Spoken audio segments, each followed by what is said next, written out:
देखिए बिल्कुल, यहाँ तक रही बात पहले तो कि हम लोग 10 मैच हारे हैं। आई थिंक वो उस चीज़ को भूल के हम लोग जो है वर्ल्ड कप के सफ़र का आगाज़ करेंगे और आई थिंक हमें उसको भूलना भी चाहिए।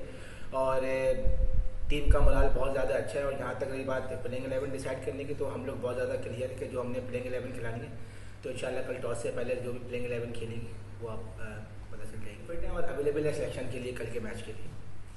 पहले दिन आए थे तो ग्राउंड मैन ने हमने पूछा कि भाई अभी क्या पार स्कोर है जो पीछे आप बना रहे हैं, तो ग्राउंड मैन ने कहा 480। तो ऑब्वियसली देखें, आपको पता है कि इंग्लैंड का अगर थ्रू आउट देखें तो जो पिछले 1-1.5 साल में क्रिकेट जो चेंज हुई है वो बहुत डिफरेंट हो गई है। आई थिंक पहले लोग समझते थे कि 300 पार स्कोर है, लेकिन अब यहाँ पे ऐसा लगा कि शायद 300 भी पार स्कोर नहीं है। लेकिन ये इवेंट वर्ल्ड कप का है, बायलैटरल सीरीज नहीं है, डिफरेंट टाइप ऑफ प्रेशर्स होंगे यहाँ पे।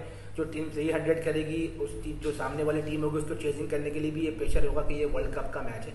तो obviously different type of pressure होगा, तो कोशिश टीमों की टारगेट यही होगा कि 300 रन प्लस रन स्कोर करें और इसको डिफेंड करें। और मुझे ऐसा लगता है कि जो टूर्नामेंट अभी जो स्टार्ट हुआ है वो नॉर्मली यहाँ पर जितने भी कैप्टन होंगे वो टॉस जीत के जो है पहले बॉलिंग करना पसंद करेंगे।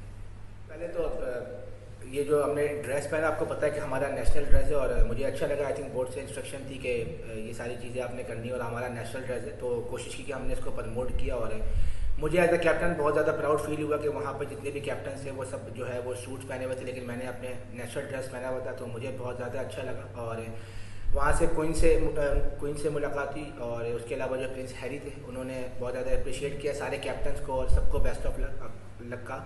और अच्छा लगा क्वीन से मिलके। लोगों का ड्रीम होता है कि वहाँ पे जाना और मैंने पाकिस्तान की नुमाइंदगी की, ये मेरे लिए बहुत बड़े एजाज़ की बात है। बात ये हुई, प्रिंस हैरी पूछ रहे थे कि आप लोग इससे पहले सारे कैप्टन से पूछ रहे थे कि आप लोग पहले यहाँ पे खेल चुके हैं और कितना टाइम हो गया आप लोगों को यहाँ पे आए हुए, और मुझसे पूछने लगे कि आप क्या करते हैं। तो मैंने उनको बताया कि मैं विकेट कीपर बैट्समैन हूँ, तो उन्होंने कहा ठीक है भाई कभी आपको मैं बॉलिंग करने आऊँगा। मैंने कहा ओके श्योर।